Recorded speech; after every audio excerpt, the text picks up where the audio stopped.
Lillahi Rabbil Alameen. Let's see here.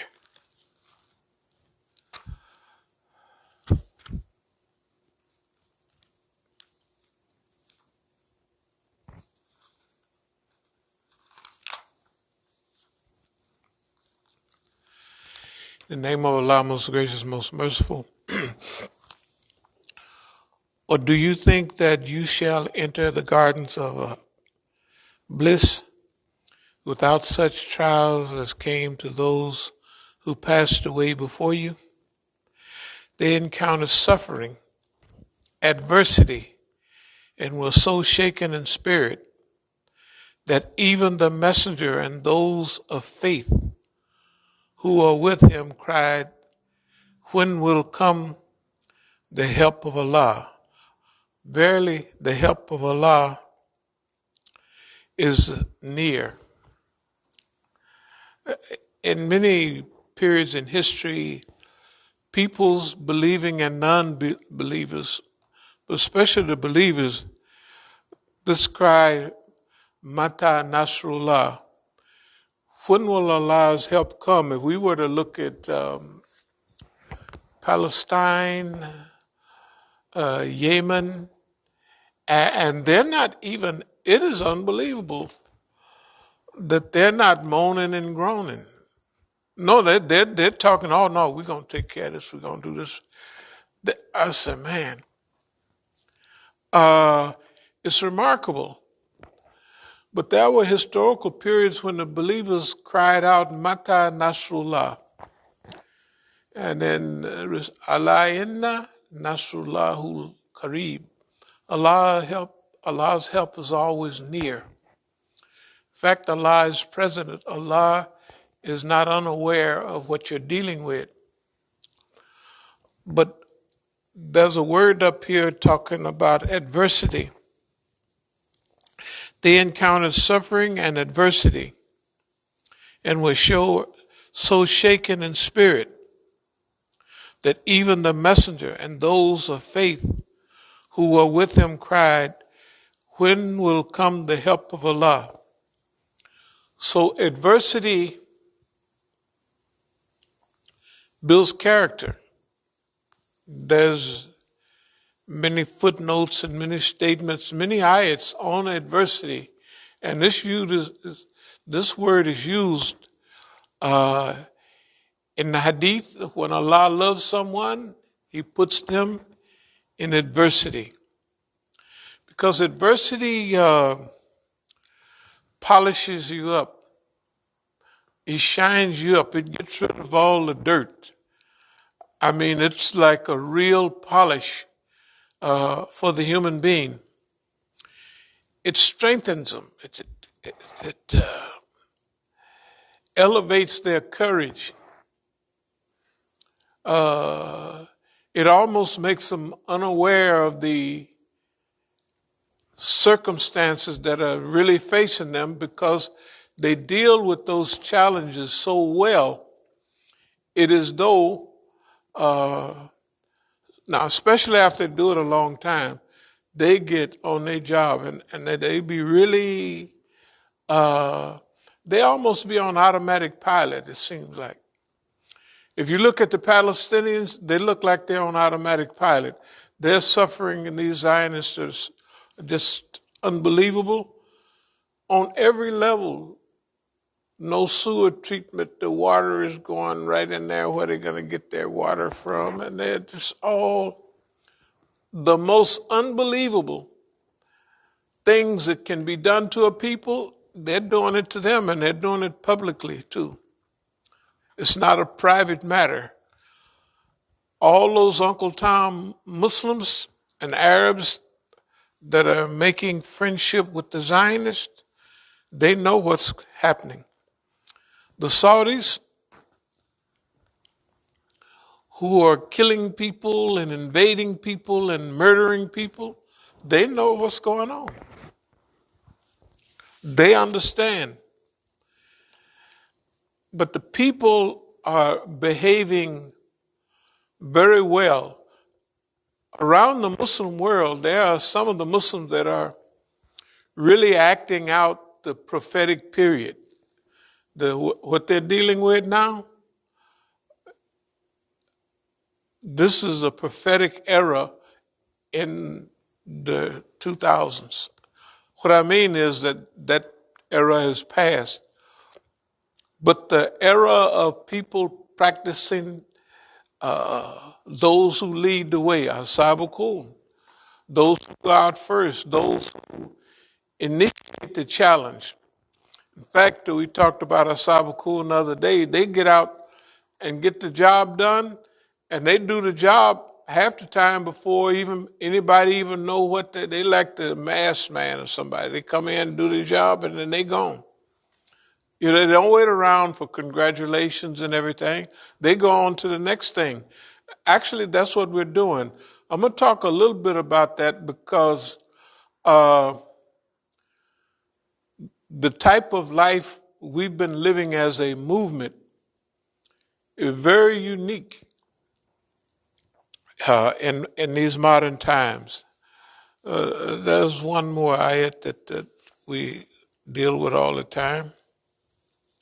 The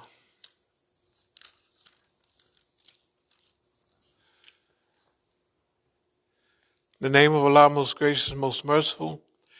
It is not righteousness that you turn your faces toward the east and the west. The rituals that people are going through. And believe it or not, Saudis and others, they consider you don't do those rituals, they got big sticks that they beat you in Saudi Arabia. It's unbelievable. I mean, It is not righteousness that you turn your faces toward the east or the west, but it is righteousness that you believe in Allah and the last day and the angels and the books and the messengers, to spend of your substance out of love for Him. And this means, and you love this stuff you got. You're attached to it, but you're spending it for the love of Allah. So the way they translate it, to spend of your substance out of love for Him, for your kin, for orphans, for the needy, for the wayfarer,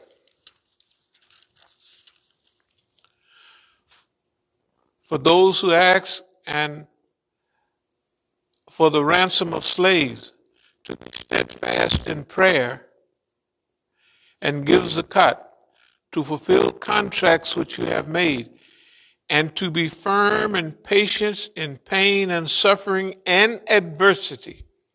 That's why. And throughout all periods of panic, such are the people of truth, the God-fearing. And this last part about being to fulfill your contracts, that means even if you didn't made a contract and you think that wasn't so good, you got to fulfill it anyway. Or renegotiate it if the person agrees. But once you done shook hands, that's it. And be firm and patient in pain and suffering and adversity, and throughout all periods of panic. Such are the people of God-fearing. So adversity helps us. Adversity is very good for us. Everything, if you do a team sport and you play other teams, that challenge makes you better. The longer you play, generally the better you get. And so challenges, and I'll get to it in a minute because we have to be frank. The challenges that we face right now, that we have faced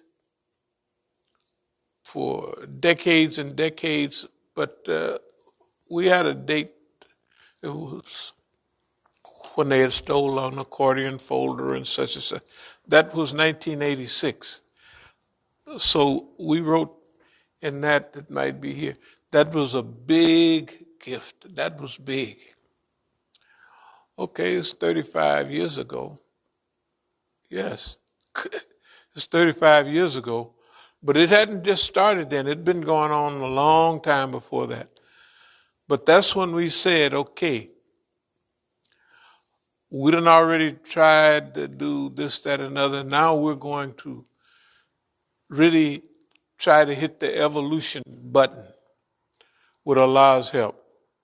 So adversity is good for growth, for self-empowerment. So you can practice positivity, but you can reframe the things that you are dealing with into a positive adversity. So it's good for growth and it's self-empowering. And one of the things is to stay disciplined, to keep your daily routine, a positive routine.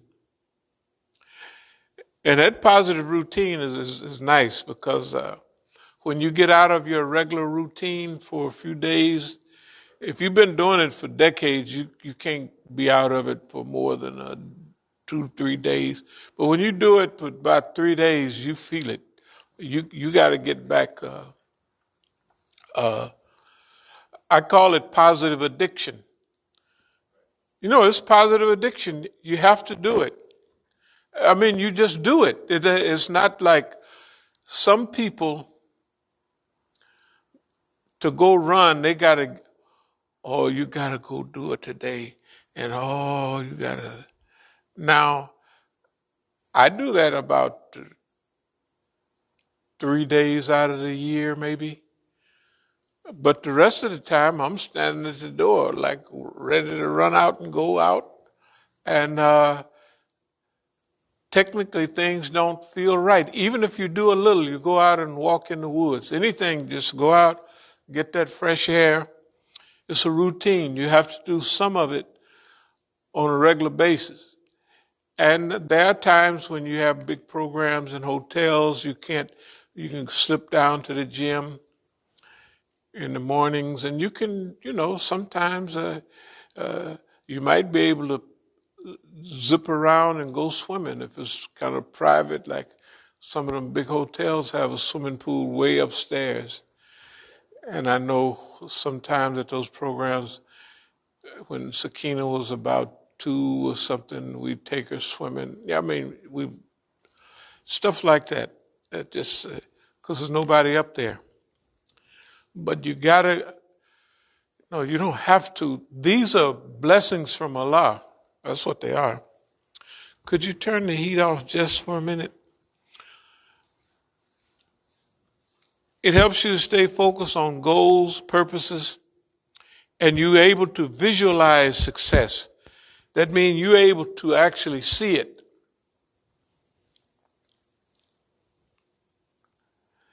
And then you also, this is called find the lesson. But life happens for you, not to you. Let me say that again. This adversity, this is happening for you, not to you. Of course it's happening to you, but what I mean is, in real life, this is for you. This helps you. And you get to doing it so long that you're unconscious of it. Well, you're conscious of it. That this is what I'm doing, and I do this, da-da-da-da-da. But it prepares you. So having a routine, a regular routine that you do on a semi-regular basis. If you run every day, if you run 4 days a week, which they say is right on the money, but you have to run at least 3 days a week to be a technical runner. This is what white folks say. I knew one guy, he ran a marathon a week, and that's all he ran. But he ran that marathon. Should have taken him 2 days to rest up from that. But he built up to that. But after he built up to it, he wouldn't run no more than twice a week maximum. But he ran that marathon every weekend.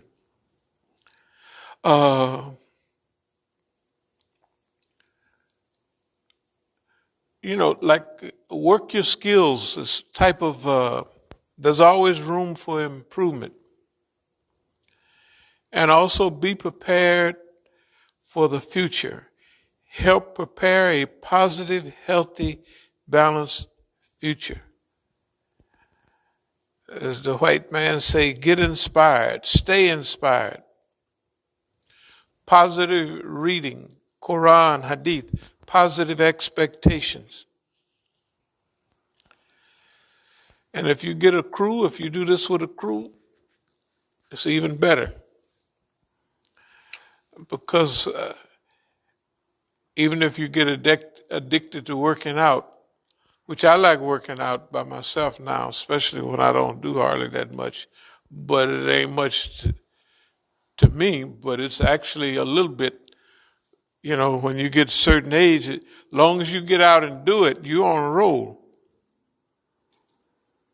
In fact, I just saw a guy from 20 years ago over by the swimming pool over there.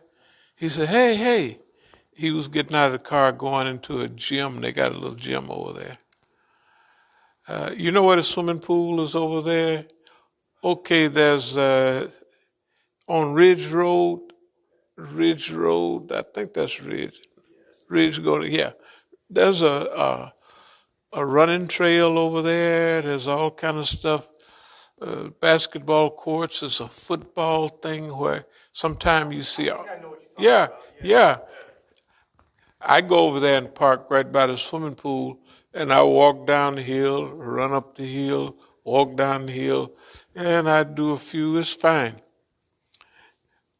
It's a workout. I keep telling myself, see, you just getting yourself ready for the hills, because when you go to California, wherever you go, it's going to get you in shape. If you just leave going down the hill, that's over almost a half a mile or a quarter of a mile just going down the hill. And if you were to run back up the hill, that would technically hold you.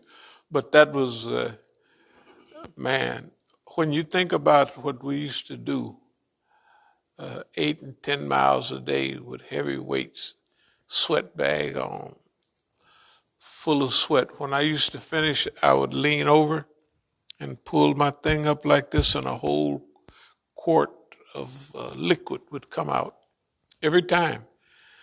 We was running that serious. And then, like when you taste the sweat going in your eyes or your mouth, stuff like that, when you haven't been doing it a while, you can taste the salt and everything. But after you done run that stuff out of you, you don't.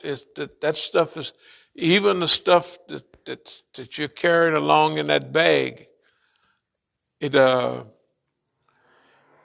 don't taste the same when you're really cooking, because you're cleaning that stuff out of you. Anyway, that's the way we. So anyway, adversity is a big deal. It's a good challenge. But this stuff right here, we want to talk about a little bit today. It's called post-traumatic growth. Okay, let me explain where we're at right now. Right now, we're leaving out of, like, if this is the 30th, all of this month I'm going to write articles. And then I just give them to you, and we'll, like we used to do the As-Sabiquns before. I mean, I got stacks of notes. I got notebooks, all that. But I didn't do no writing for about 10 years. Because this time, was a period of chronicling, and you can see it in all the things, archiving, chronicling, a lot of research, and a lot of personal growth and development. So this thing that we're talking about now, they have post-traumatic syndrome, and they even got what the Negroes coined one, post-traumatic slave syndrome. Have you heard of that one? No, that's the thing. They got it. They talk out the yeah. Post-traumatic slave disorder. They say that black people, when they act the way they do, that's what it is. It's post-traumatic slave disorder. Because Negroes be making up names. But post-traumatic growth comes from adversity, dealing with challenges. Now, Europeans, all of a sudden for the last, not the last decade, but for the last several years, there's been a lot of research on this. They have clinics about this stuff, post-traumatic growth. Now, they feel that you have to go through this post-traumatic or trauma in order to really get the feel for post-traumatic growth. They feel, not I feel. Well, I'll just deal with what we feel. We believe that it helps in the appreciation of life. And I can verify all this stuff because I know what I feel like now.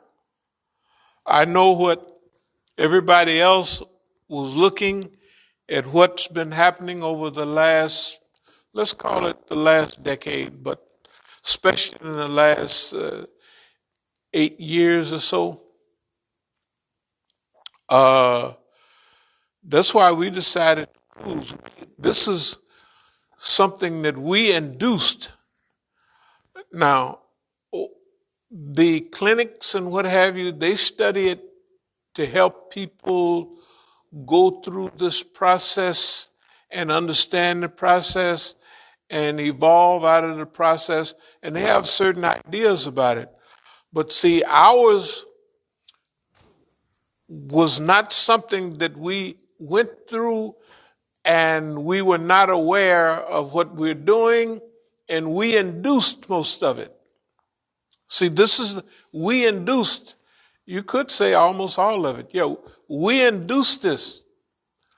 So technically, maybe people that go through it and they just go through it and it slips up on them and life becomes a big challenge. This, to them, it's kind of like this post-traumatic syndrome. You know what I mean? It's like going through a war almost. It's like going through, people have it, whether they're going through a divorce, whether going through a period of alcoholism and all that kind of stuff, Okay, so now they're saying that that gives you the ability to grow. And so they've technically called it post-traumatic growth. Okay, but we've been calling it that, and I'll just go ahead. This is what we've been doing. It definitely helps with the appreciation of life. You appreciate life. You get a deeper understanding. You really, it don't make no difference what everybody else is thinking. That's good for them. But especially after you is self-induced, everything we went through or was going through, and we're still going through it. But it's not the same as the people in the society. They don't, choose to, they're not going to select. Nobody is going to go and select that type of a challenge. If it runs up to them and they can't get around it, some people are psychologically predisposed and they deal with it and they come out all right. Whatever they do, they come out better. Most of the people, a lot of them come out better, but a lot of them are very challenged by this relationship. So it opens up new possibilities in life. You begin to see, like the Quran says, Allah helps you by avenues you never even expected. You know, personal strength, spiritual change, definitely. Even though you may already be spiritual, but it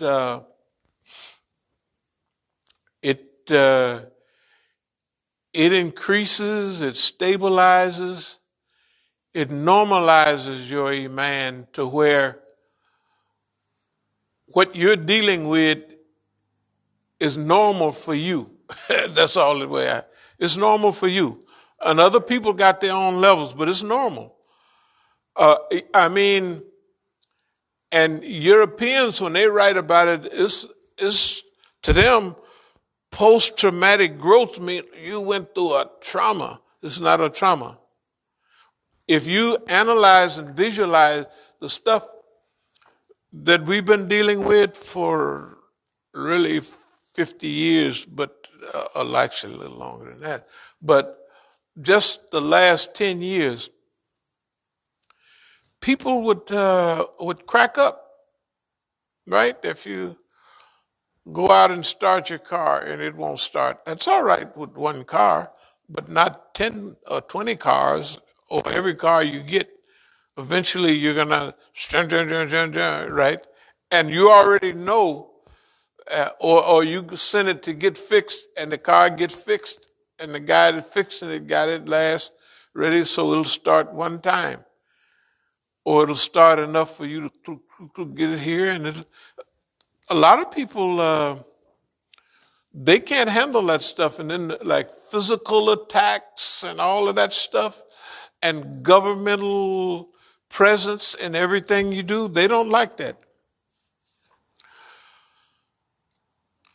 But you can learn to like it because of the benefits.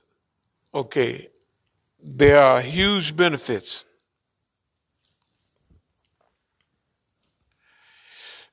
It actually takes you through a spiritual change. You begin to have a spiritual transformation.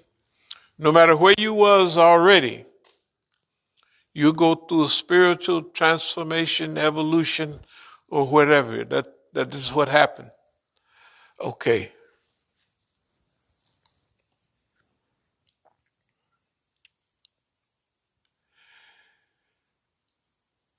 Greater awareness and utilization of personal strengths.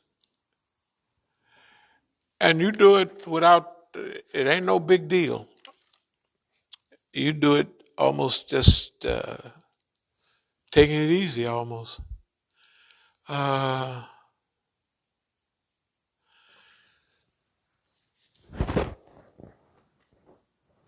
It's not, utopia means good place. It don't mean like heavenly. And I put down here, utopia, good place, 85%. Now that's just some number that I have in my head of what would be a good society. In other words, this society is 85% good. You know what I mean? And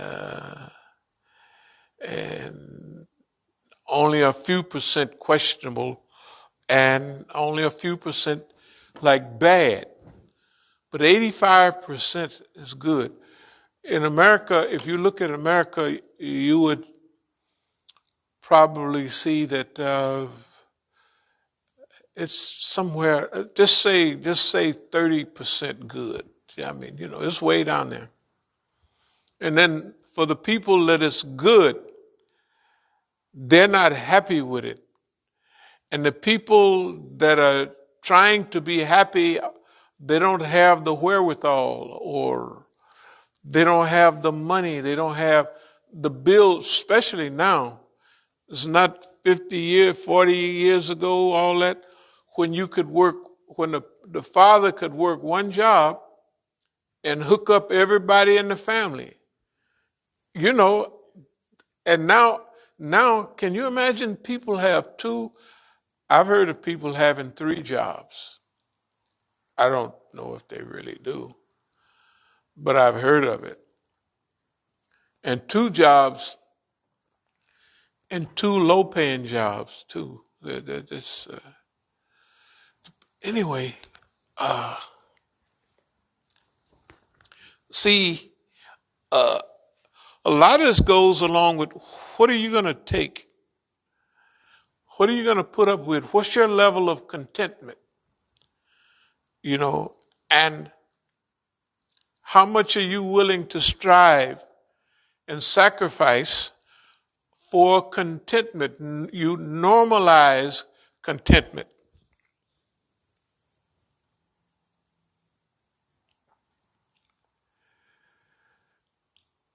Well, I have stuff here about planetary restoration and all of that. But that's where we are. That's where we are. In fact, where else would we be? I mean, so we should get some more money for what? What are we going to do with it? You know what I mean? No, the planetary restoration, to restore the planet. Well, we're going to do certain things around here, our property development. People actually come by. A guy come by today, and he left these about, it's a Quranic program. He left some before. It's about an exhibit, and he had left them over at the house before. He's part of the, look like Qadiani movement. Like the translation of Quran by Maulana Muhammad Ali, that book, The Religion of Islam. And they're here. They have some big centers around here, but he's the Imam in one of them. They got a huge center way out somewhere. But one of our Imams used to be from that community. Muhammad Abdullah, he's an Indo-Pakistani guy. He was from the Fiji Islands, and he used to be the head man in this country. He was alive during the time of Ghulam Ahmad, was supposed to be Mujaddid. See, they have two groups of, one group are Muslims, and the other group technically are not, because they're saying Ghulam Ahmad was a prophet. Okay. The other group, the ones that come by here, said he was a Mujaddid. The ones that Maulana Muhammad Ali and all those, if you see those Qurans and those books, in fact, in the Nation of Islam, we used to use that more than we did Yusuf Ali. That was the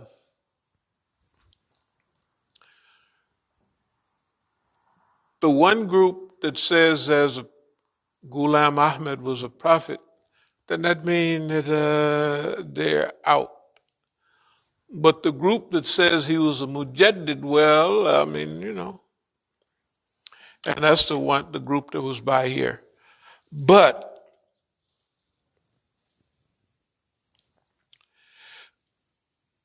we have to devise our own experience and our own history, and that's what we're doing. And technically, we have done that. We have set the stage for the participation that we want to make. And we're playing in the arena. We call it the arena of happiness. That's where we are. And those things about work and scheduling and doing things, that's where we're headed. So now, this post-traumatic growth helps you cope more easily with setbacks. You handle them better. We make the duo, O Allah, we seek thy refuge from anxiety and grief, lack of strength and laziness, anxiety. You have control over anxiety and you use it productively. You use anxiety. It's like having butterflies before a speech or something. Well, like they used to say in sales, you can have all the butterflies you want, as long as they fly in formation. Yep. Yeah, just. That's my first time hearing that. That's a. Yeah. You can have all the butterflies you want, as long as they fly in formation. Okay. We'll go past self-talk, but this is things that you do. See, look, these are simple things. Having a positive outlook on the future. Now, just remember, look at what we've been dealing with, say, in the last 10 years. Why would anybody have a positive outlook on life with all of that going on? Because for us, it's the only alternative. And what we was dealing with before was worse than this. We wasn't having the same type of challenges. But when you don't know, hey man, when you don't know, that's a big deal. Not to know. And see, that first big period, even when we was doing East Oakland Enterprises and all of that, we was doing the right thing for that time and everything. But after we went through that period, we was more like now. We was settled. It was struggle. It wasn't too many surprises. And any surprises, you learn how to shape and fashion and form everything to fit where you're trying to go. Like having a sail on a boat. You set the sails. You can almost go anywhere you want. Just turn that sail this way, and it'll carry you, if not direct, it'll carry you over that way, and you just head on back this way. But it'll carry you forward. Okay. Self-confidence. Visualization. We use this word all the time. Resilience. For post-traumatic growth, resilience, they almost make them the same, but they're not the same, and we'll go through that in a minute, why they're not exactly the same. Post-traumatic growth refers to positive changes experienced as a result of adversity. Let me go over that again. Post-traumatic growth refers to positive changes experienced as a result of adversity. Adversity is what did this stuff. Adversity does it. And some people, they don't want to have adversity. No, adversity is one of the healthiest things you're going to have. Right? Striving or thriving beyond surviving. Resiliency after trauma. Developing a sense of opportunity. Other things, change in relationship. stronger ties to the oppressed. What this stuff does, you notice all we ever talk about Yemen, we talk about Palestine. All we talk about, it gives you an affinity. Those are your relatives, the oppressed. You're not worried about all that other stuff. This stuff is real, okay? And it's real, and we've been dealing with it in a real way. Could you turn a little bit of heat back on? It's a little chilly, I don't know. Post-traumatic growth refers to positive changes experienced as a result of adversity. Developing a sense of opportunity. You see opportunities everywhere. Change in relationships. And definitely increase in belief. Increase in belief. I was telling one of the brothers, I don't believe in Islam anymore. I know it's true. No, I don't believe in Allah. I know Allah exists. And that sounds kind of, because a believer is supposedly, believe, if you do it from a Christian way, belief without evidence. I believe that Christ was something. No, don't believe. We know that this couldn't work the way it's working without a creator. And you can see a reflection of the creator through creation. When he sent things here, for us, there's things that some animals eat other animals and da-da-da-da-da, but that's the cycle of life. You know, that they're there and they live out their allotted time. And they roll with that. And everything is in balance. Everything is in balance. Okay. So if you went in a GM or Ford Motor Company and they had you went in there, they was sending rubber and plastic and all of that stuff in there, and out the other end comes an automobile, right? And the automobile has all the things that make it run perfectly and do certain things, right? And then you have an operator's manual. To operate it, you operate this car, change the oil, like we say, it's going to get you so much. You have expectations, okay? They used to have a demonstrator on the floor, like you could go drive. You want to see how the bends run up the hills, take corners. You drive that demonstrator.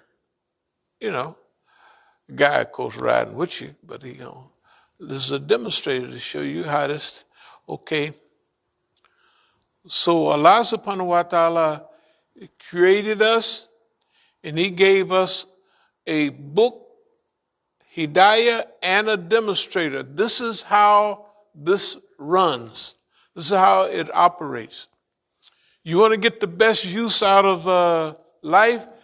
Then there he is right there. Khana khuluquhul Quran. His akhlaq, his morality is a living Quran. You want to see the Quran walking and talking? Look at the Sunnah of Prophet Muhammad sallallahu alaihi wasallam. Right? It's alive. Okay.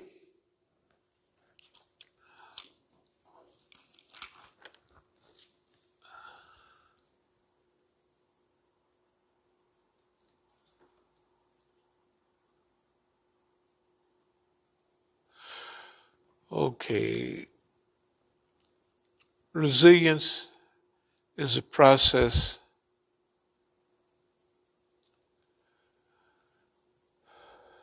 it's kind of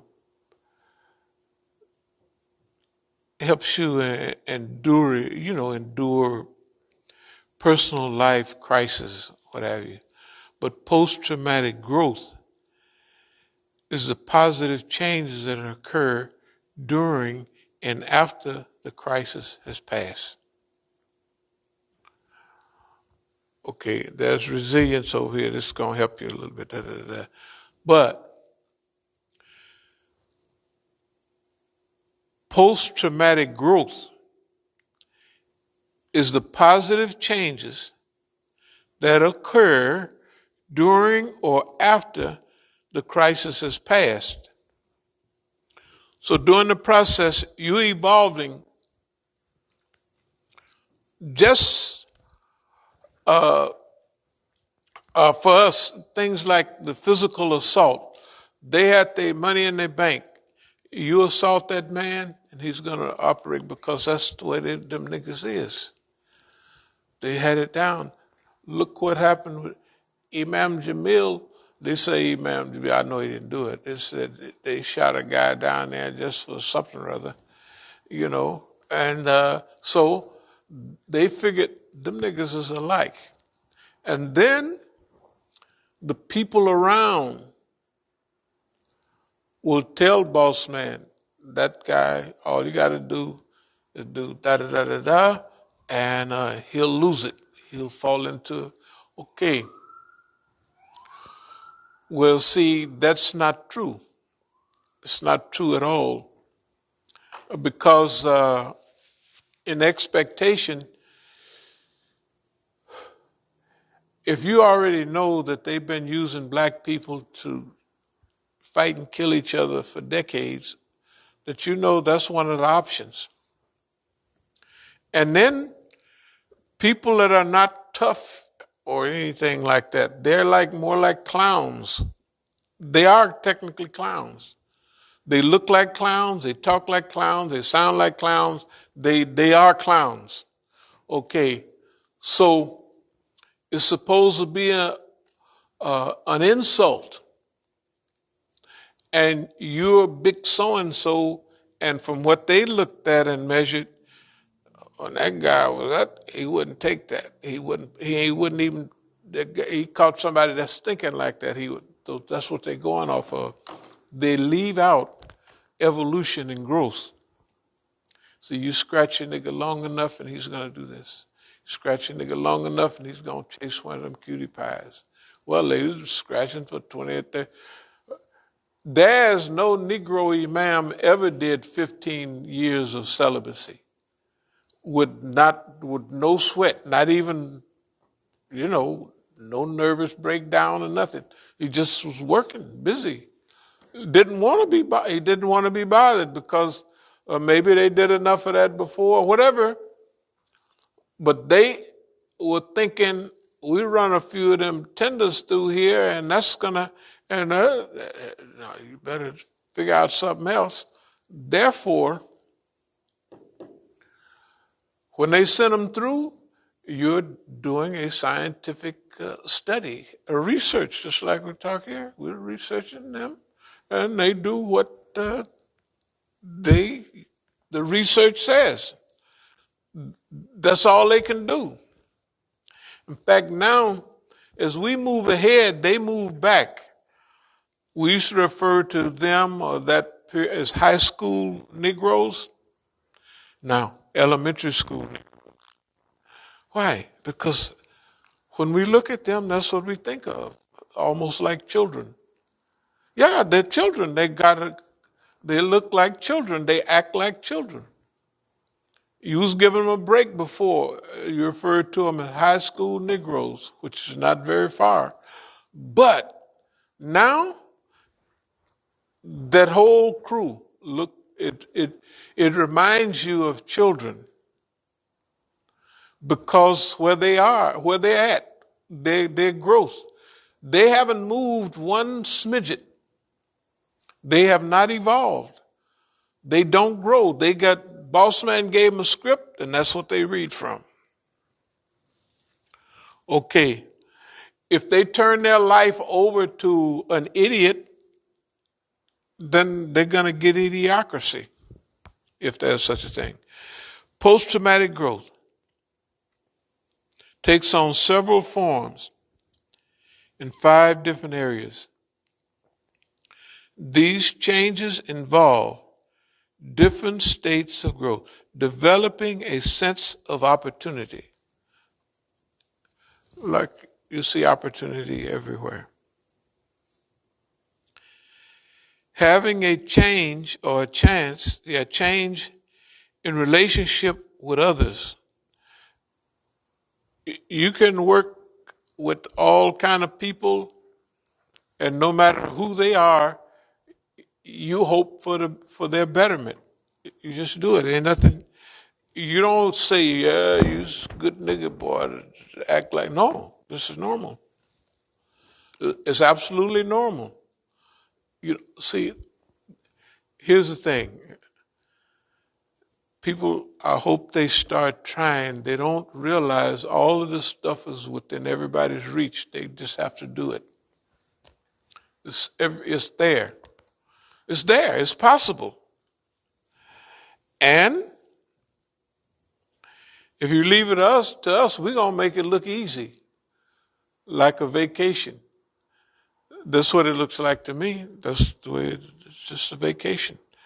We're actually starting to work. Well, we say it every week, but we are becoming more focused and more involved because we didn't need to focus on this work and write the articles. Now we focus, we write the articles, we'll do all of the same stuff, we'll do all fixing up, we'll do all of that because that's what time it is, right? It wasn't that time before. But we were comfortable with that period. Post-traumatic research group, I'm telling you. That's what we've been. All of these, all the subjects, everything that we do is part of that. They just didn't know what to call it. That's all. All the legal, all psychological mumbo jumbo and all that stuff, that's what it is. Discombobulating boss man on the line, all that stuff, that's what it is. But it's true. See, no one has ever treated boss man like we have. No one. They never have. And we know that because we've been watching and taking notes and all this. And I mean, and been to those places. And we haven't seen it. Somebody had to see it. Dr. Kaleem Siddiqui had to see it. Out of all of those people all around the world, he done pulled me out of the thing. Hey, this guy here is the essence. I asked, what did he say? I said, good God Almighty. And really, technically, I just heard that when we started listening to it.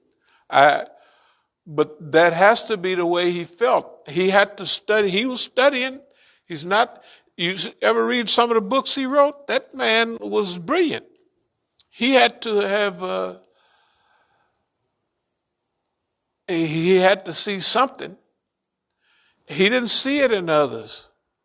And right away, I would say Dr. Kaleem set me up because the Negroes, after that, hey man, South Africa, and they be rolling their eyes. And these is what was called the big people.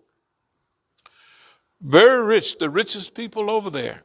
Very rich families, very powerful. One of the families, when they was messing up in South Africa, people were leaving and all that decades ago. He said, we're going to stay. And he had a white man come and teach him about family enterprises, like, and they got factories, they are like banks, they are the most powerful people in South Africa. And they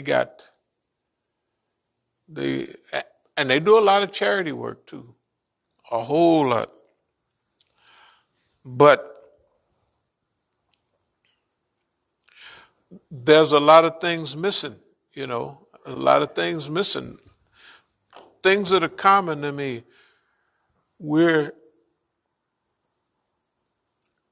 I'm trying to help resolve some of the things over there, and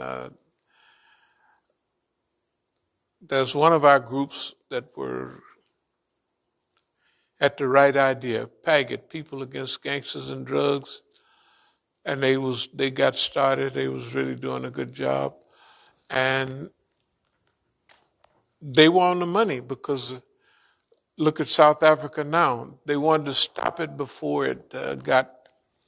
Some of those big guys, the Muslims, were in on they was, they do a lot of import and export. They was, so these guys was stepping on their feet. So I told the biggest one, I was talking to him, he was a friend of mine. And he's talking about different, okay, now they're Indian. So they have, when they talk about Cape Town is the biggest collection of Muslims, but they're like mixtures. As Indians there, there's Malays that came from Malaysia. Around Cape Town, they got mausoleums, 10 mausoleums around Cape Town from the great scholars that came from Indonesia during the Dutch days, and they were big scholars. In fact, they brought them there in slavery, and they got freed 300 years ago, the Malays. But they got Cape Town is a mixture. They got people as colored. They got, Cape Town, half the people are light brown skin with kind of wavy hair. So you could tell some have the Negro headed toward crinkly, but over here they would be all kind of yellowish, yellowish brown skin, and they got so many classifications that even they mystify us. But anyway, the brothers in Gauteng, and more up the way, there in Johannesburg, in those places, the society is a little more, it's not like Cape Town. They got Indians, they got some coloreds, they have black, and they have white. It's a little more, it's not as, Cape Town is cosmopolitan. It's real cosmopolitan. So the guy was telling me, these guys are brash, and he was almost telling me that, and they fly off, and he's talking to me, and I'm saying, I didn't know the brother was that racist. He's talking about the other Muslims, and he's he's saying technically that his people, the Indians, are smarter than those mixed, mumble-jumbled up Muslims in Cape Town. And they, and they don't think it out. But these guys are big businessmen and all of that. Okay, what I was trying to do is unify everybody. And I told the big businessmen, why don't you help these guys? Why don't you help them? They're making a lot of mistakes.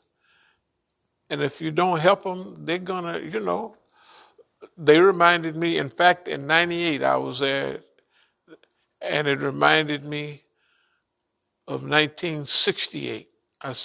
The atmosphere was exactly like it was over here, except that was 98.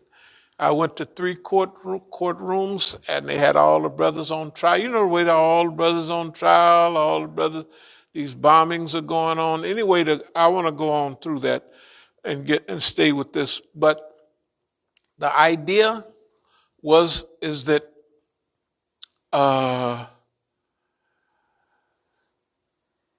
for reasons that I'll mention later on, the people who were wealthy had a different idea about the other not so wealthy Muslim, the middle class Muslims, because all the Muslims are doing okay. They're like middle class and above, but in some places you go to some of the masjid, you ain't gonna see nothing but BMWs and Benders. Maybe a couple of straggling Toyotas every now and then, but you're just not gonna see that. And not in the T90 like they got over here. The biggest ones they got, that's what they got over there. And it's normal. And don't talk about the houses and the servants. You know, they got a lot of stuff over there, like I would see. Because, so I'm black. So I would give the servants, when I would leave, like when we were staying at one house, we stayed there a month. There was 3 servants, one to help cook, one to do the laundry and stuff, and one to take care of the children. And they were all black. So when I was leaving, I took out a $50 bill. I was going to give this one a $50 bill, that one a $50 bill. No, give it to me and I'll take it. And I said, it's only $50 to them is like $50,000. So, but they didn't want to maybe spoil them or something like that or something. I said, man, this is deep. So every time I would come after that, I would, the Indian brothers, I wouldn't say I'm going to leave the people no money.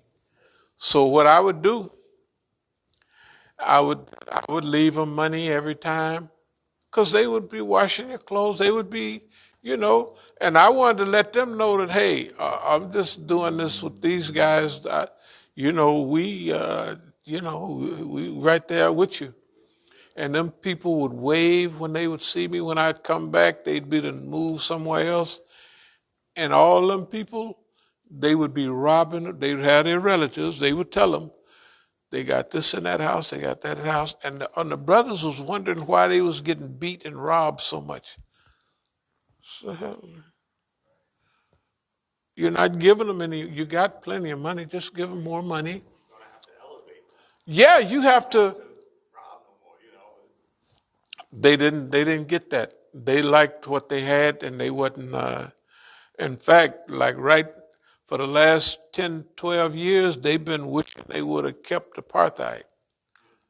Oh yeah, no doubt about that.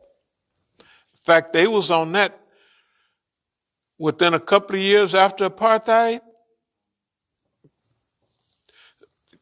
Because see, the Group Area Homes Act kept the blacks over here, the Indians here, and nobody could come. But after they relaxed all that, like the people over there in Attridgeville could come over to the town and they'd be wanting to help park the cars and it started looking trashy. Well, hey man. And just like blacks moved out of the black neighborhood when they got able, the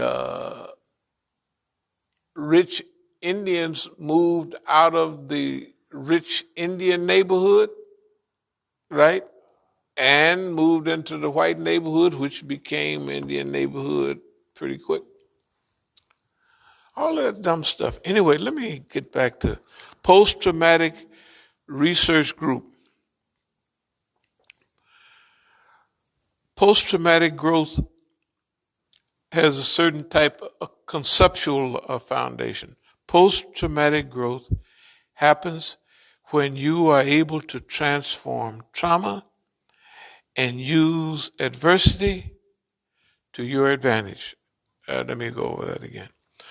Post-traumatic growth happens when you are able to transform trauma and use adversity for your advantage. Post-traumatic growth. That's our view of it. Okay, I'll speed up here a little bit, and I'll miss a little bit, but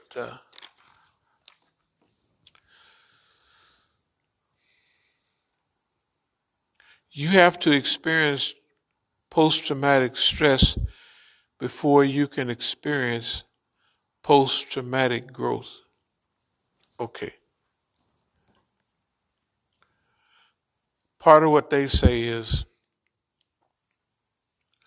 you have to experience post-traumatic stress before you can experience post-traumatic growth. I disagree with that statement, and I always have.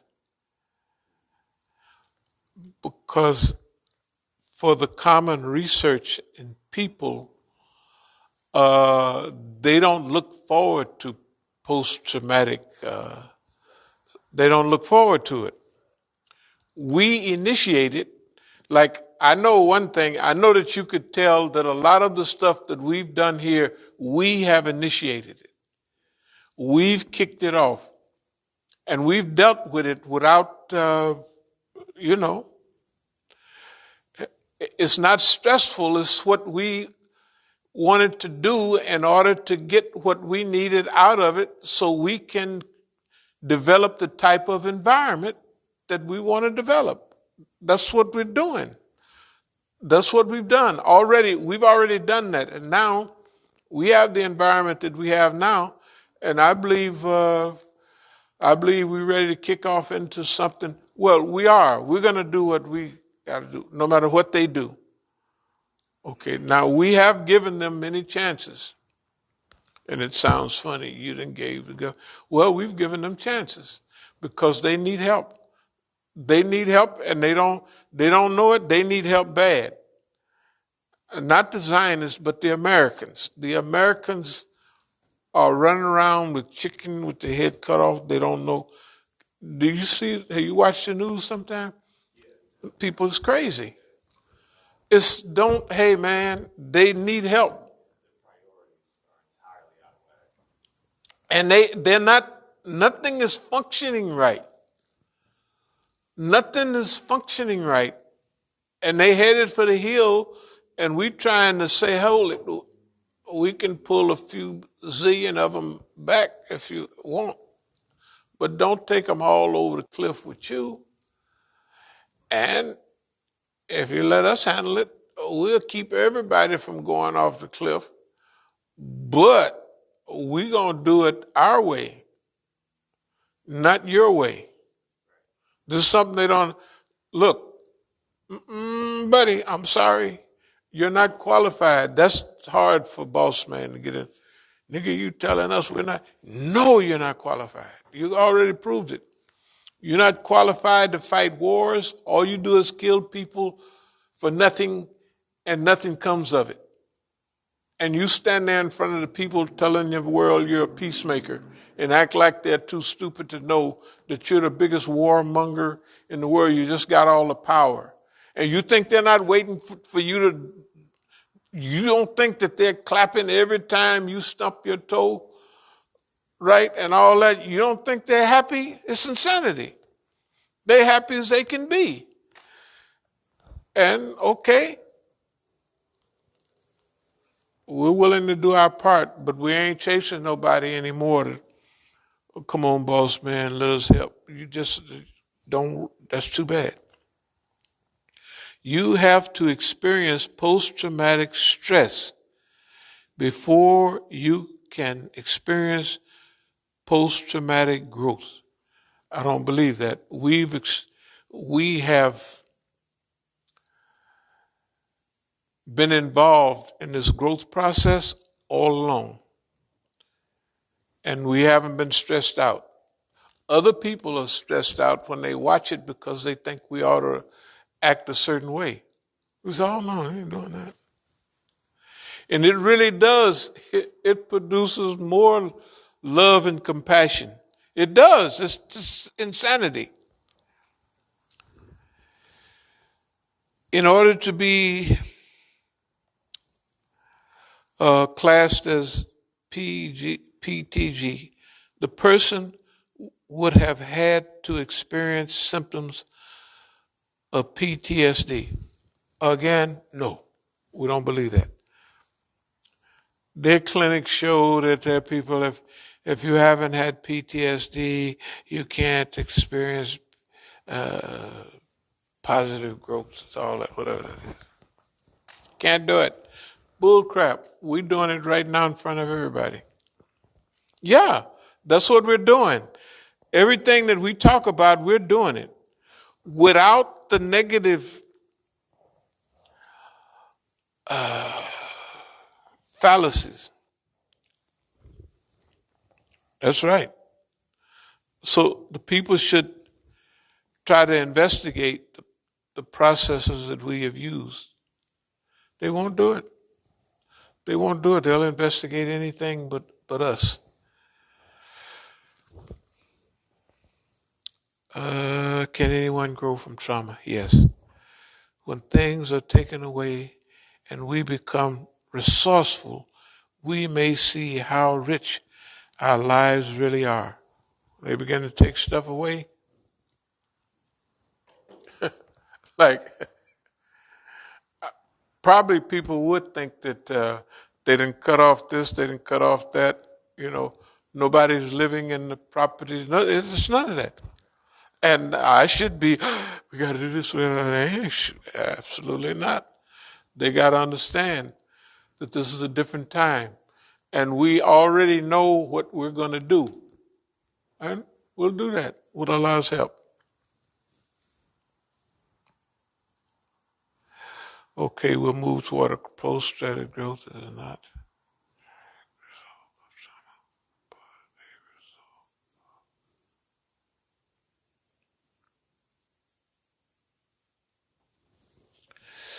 One of the notes, post-traumatic growth is not a direct result of trauma, but a result of how an individual deals with it. I think that's us. Yeah, that's why we wrote it. Post-traumatic growth is not a direct result of trauma.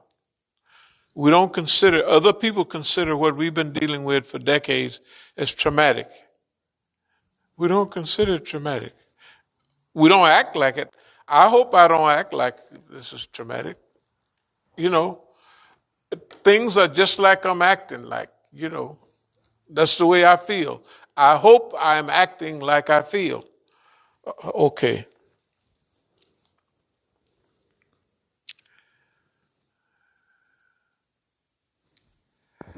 Our life, I live in a living, I call this a live and living color experiment. That is PTG. It's a live experiment. This is, and we've been doing this all along. This is a live experiment. And we said that we got to chronicleize, right? Yeah, we got to archive. We got to do all that stuff we wrote. That's what we're doing. Okay, but it don't, maybe, I don't know what it looks like. It don't seem like it some kind of way. That's exactly what we've been doing. We've been doing exactly what we said. We've been a living, alive color experiment for the time in which we live. We've been practicing, experimenting with ways to go forward. Like it's a big question. Well, if you're going to be infiltrated with all the white folks, all the Negroes, and that's the way it is, well, let's figure out how we're going to pull it off. Because we figure we're going to pull this off. So how? Well, let's experiment. Hell, right? Let's try a little bit of this. Let's make fun of boss man. Let's discombobulate him here. Let's psychological guerrilla warfare here, right? A little bit of that, a little bit of, right? Let's experiment and keep notes, records. You know what I mean? That we've been doing, keeping records. And It don't make no difference if they come take these. It's all recorded. It's enough of them been recorded that they can't, if they get 1 out of 10 DVDs and 1 out of 15 CDs, people are going to get the idea. This is repetitive. Repetitive, right? What did we call it? Redundancy. Are we involved in anything we don't know what we're doing? Redundant, right? Redundancy. And we've been saying it ever since you've been here, right? Redundancy. Yep. Attitude of gratitude, that's common. New characteristics of post-traumatic growth without being affected with PTSD. We already went to that. Because, see, Europeans think that they're not looking at it like we are. We're taking a few ideas from that period, and these are modern research things that they're talking about, but we've been doing our own colored thing. And now we're talking about that in a language that people will, when we talked about psychological guerrilla warfare, when we talked about this and we talked about that, that stuff has to be languageized. In other words, you have to do it in a language that people like those things on management where seem to be understandable. They're understandable. Okay, these will be understandable too. But for now, and they will encompass all of those past years and what we're working toward for the future. They thought we was going to stay there milling around. You got to give us this back. You got to. We'll get all of that back when we need it. If we don't get it back, watch, not one drop of sleep will we miss. Because the goal is all of this stuff. You know what I mean? That's one of the goals. It's all kind of goals. But we can't miss. Because the things that are flipping people out, we got the basic answers right here in modern, up-to-date language bathed in Islam.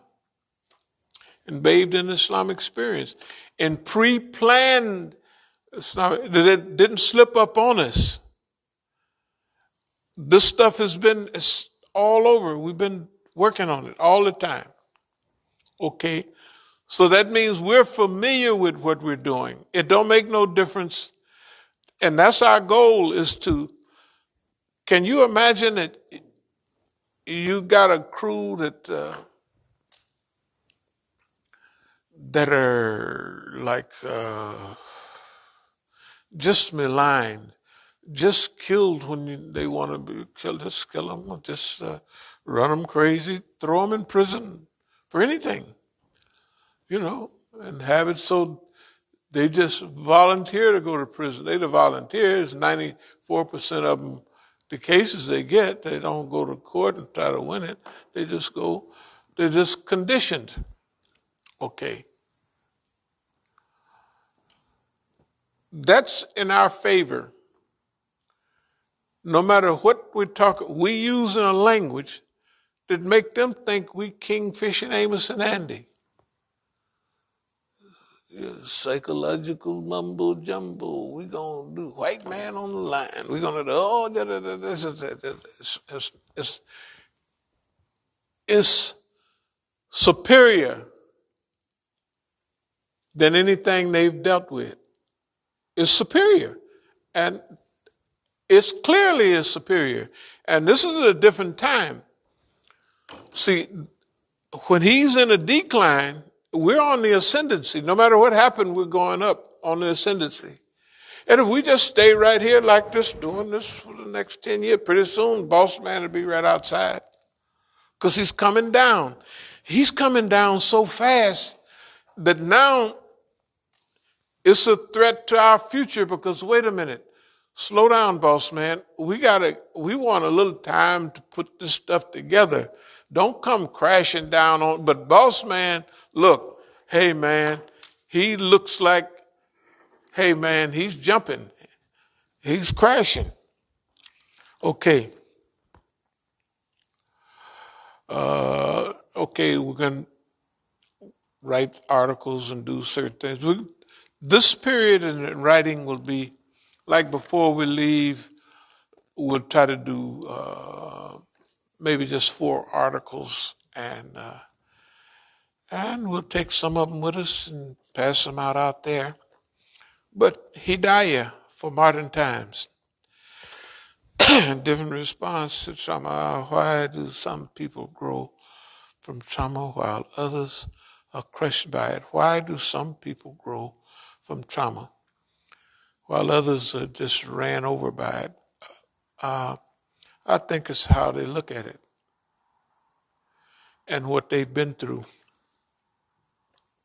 That some people ain't nothing you can do about it. They'd already a strong support system. Personality traits like extrovertism, openness, yeah, ability to integrate the traumatic experience. Some of that's true. We'll talk about it more later on. Developing new system after the traumatic experience, being able to find the benefit from traumatic events is impacted by so many variables. Yeah, look, being able to find the benefit from all of this stuff. For them, this would be traumatic events, but it's not a trauma for us. You know what I mean? Well, I'll put it truthful. It's not a trauma for me. It's like comfy, comfy, comfy. I couldn't get any more comfy because this is something I expect. And boss man think that he didn't hooked it up where we're more isolated. But you know what? For what we're doing right now, I don't need to get around and see everybody. You know why? The accuracy of our discourse is moved from 96 or 97% to almost 98 or 99% accuracy. I mean, it's accurate.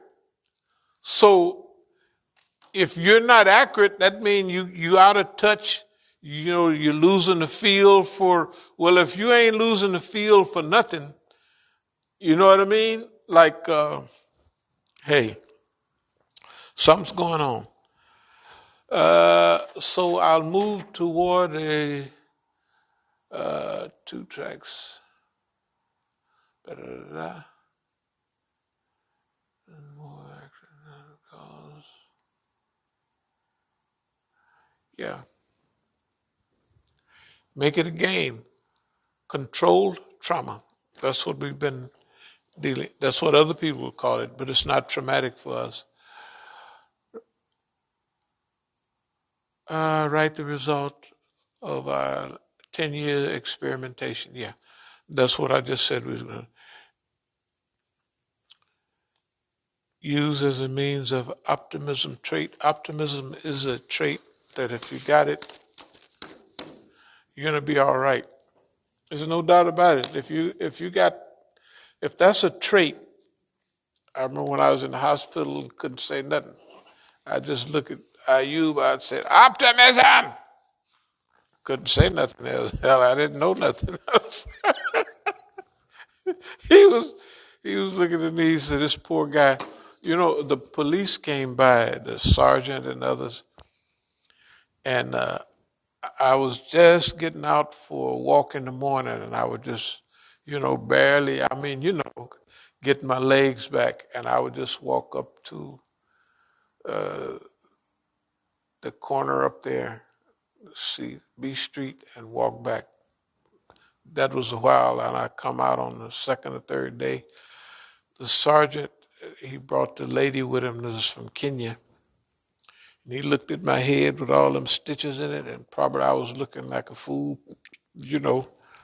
And he just looked at me. He said, "That's all right." I said, "It's okay, fine," you know. But to him, I looked pitiful. And Ayub didn't even want to look at me. Because you know, they knew don't a lot of people come up. I don't, need no people running. So he just stayed a while, but that's all I said. Optimism. Don't worry about it. Don't worry about it. And hey, that's what's happening. And what have we done so far? We done run old boss man crazy. Who's having the bad luck? Boss man. Who's out to lunch? Boss man. Who can't write his own name and forget every boss? It's boss man, right? It ain't. It's not us here. The ideas that we're putting forward here are great ideas for research. We've already researched it. Now, can you imagine? We stopped writing 10 years ago, and we started right in on this stuff at that time. Yeah. And at that time, we had said, deja vu, we've been here before, but this time is clearer and more concise. Can you imagine now how this looks? And we were saying that then, that this is clear. Allah's in charge. Are there any questions or comments about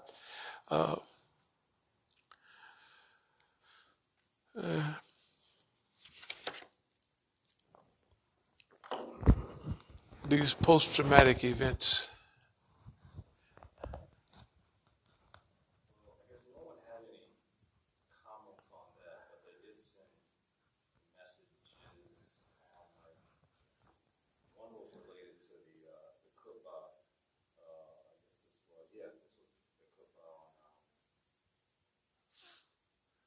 Friday, yeah. Someone has said, all praise is due to the Most High. I survived the crack cocaine epidemic, May 7th, 1977. My first time I freebased, I know exactly what you're talking about. All praise is due to the Most High. Clean 23 years now. Allah Akbar. Yeah, freebasing was serious. Good God Almighty. It's good to talk to people who remember that time. But it wasn't no mystery to me. When I came home in '76 and I saw what that stuff had done by then and was doing, all the people in Northern California, see, all of this freebasing started in Northern California. It got down to LA later when Richard Pryor and them started doing it. That was almost a year later. You saw the first effects in Northern California. And it was traumatic. It was just traumatic. And everybody that gotten big, like they say, was sliding off them hills. You know, in California, if you get big, you move into the hills. Them Negroes was sliding out of them hills, was going broke, man. I mean, all of them, you know. So this is an honor and a privilege. It's just an honor and a privilege to be a part of this, and to be a part of it in this way, with no anger, no meanness, no nervousness, no nothing. Just clear, inspirational thinking. That's what makes us different. And we're going all the way, inshallah. We're getting close enough to where somebody else can do it, or whatever. We just do our part. Yeah. So, are there any more questions or comments? Yeah, there was one. This was a message someone sent over Facebook Messenger. And I wanted to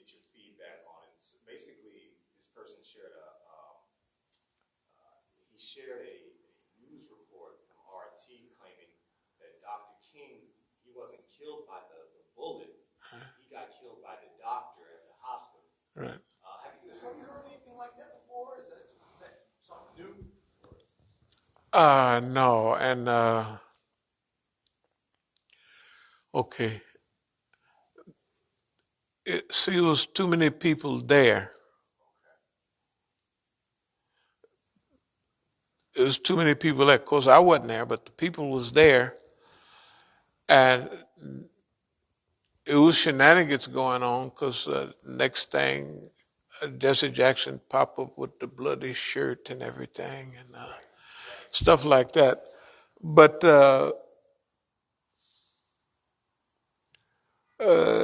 it seemed like Dr. King, when he was hit, he was knocked. That was it. Right, yeah. So, and the other thing is, the reason they take things, the Warren Report, the Kerner Commission, is 50 years later. Why? Because everybody's too old and they don't care. Okay, so what if you prove Mooga Booga or something? What difference does it make? Now, that's why they hold it off that long, because nobody's going to be around, and nobody cares. You could say this happened to Kennedy, that happened to Kennedy, that happened. It wouldn't make no difference. And nobody's going to do anything about it. So the same thing with Dr. King. Dr. King and Malcolm, they did their job. Okay, just like we're doing our job.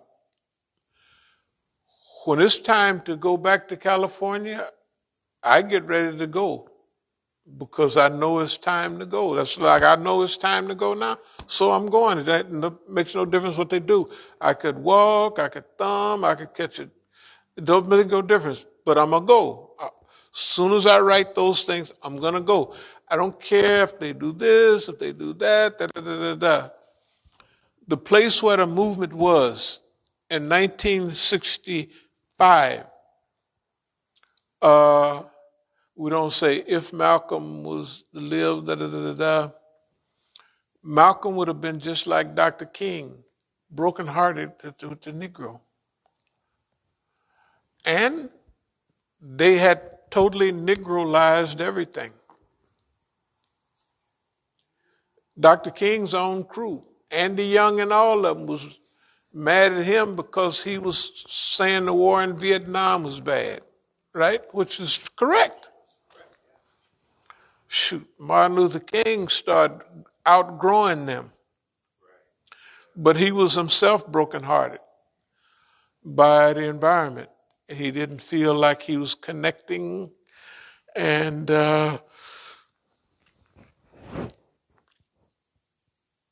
they did their job. They did their job. Okay, now we have to do our job. And that's why we was always thinking about longevity, not to be here a long time, but because someone has to ride along with Boss Man and keep pointing. And ever since we've been anywhere, you go over the tapes, listen to everything. We've always been pointing, and this is what's going on. It was always an analysis of the time, place, and circumstance in which we live and what we can do. And that's what we're still doing. We're not charged to, As-Sabiqun is not charged with making the people do nothing. You know what I mean? We're not charged with that. One referred to As-Sabiqun as those who lead the way, those who show the way. Right? We've been doing that. We are really, really, really living up to our name. That's what we're doing. Okay. And we have a few hopes and things. We're not going to change our story. Every time, You remember the guys come by here and was measuring out everything and saying they were going to fix this and fix that? They were coming to test us. If we promise this, will they? Then you don't hear from them. You know why? Because I da-da-da-da-da-da, da-da-da-da-da-da. And then the same thing with the poor Saudi guy. Remember, this a month ago, 2 months ago, he walked it off, measured it off again. We're going to put that, and that thick, we're going to put it, in here. Yeah, we're going to put it in here.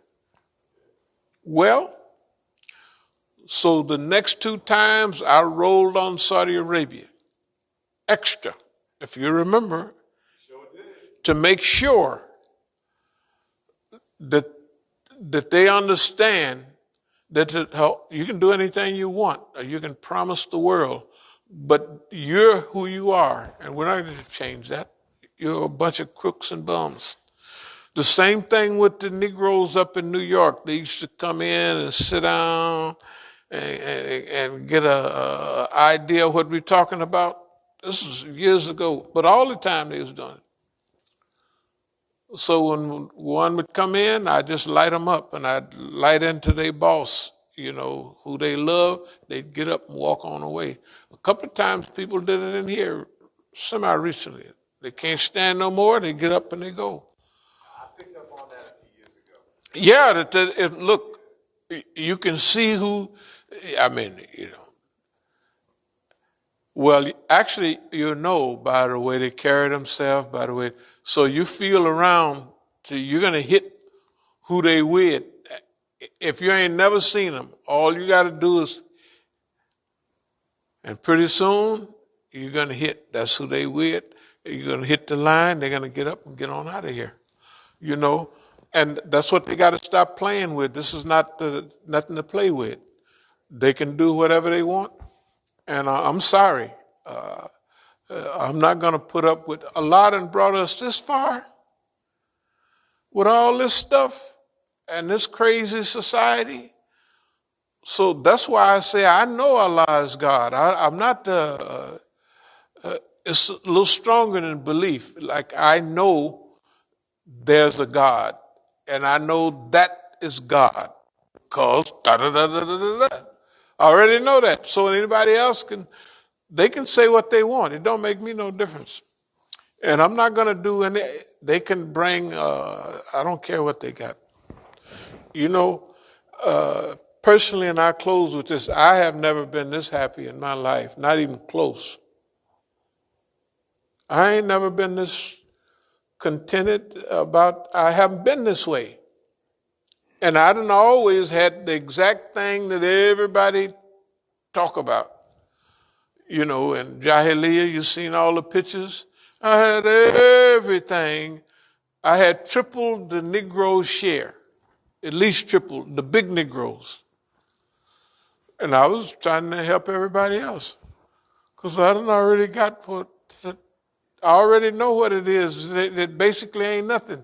And I don't feel like I wouldn't, when we get all this money from the government, I'm not going to buy none of that dumb stuff.